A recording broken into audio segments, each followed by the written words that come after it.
Pouvoir accéder à des données en base, aujourd'hui, pour une application d'informatique de gestion ou tout autre type d'application, c'est absolument critique.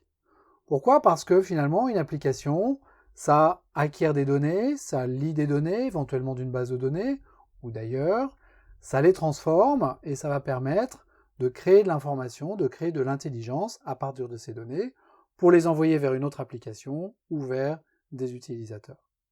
Donc, pour une application, avoir le moyen de lire, d'écrire, de mettre à jour des données dans une base de données, c'est quelque chose aujourd'hui qui est très important. On a plusieurs types de bases de données, on a grosso modo deux grandes catégories. Les bases de données relationnelles avec lesquelles on interagit via un langage qui s'appelle SQL, et les bases de données non relationnelles, dites NoSQL, qui sont une autre catégorie à part. Depuis les toutes premières versions de Java, on a une API qui s'appelle JDBC. Le DB, bien sûr, veut dire database, le J veut dire Java et le C veut dire connectivity.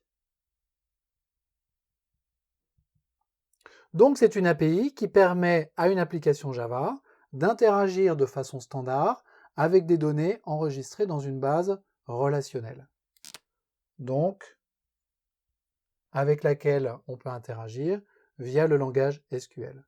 On a d'autres API qui permettent d'interagir avec les bases non relationnelles, qu'on appelle les bases NoSQL, comme Not Only SQL, mais qui sortent du cadre de JDBC. JDBC, c'est pour interagir avec les bases de données relationnelles. Alors, comment est-ce que cette API fonctionne? Comment elle est structurée? Quelle est son architecture? Quels sont les patterns qu'elle autorise?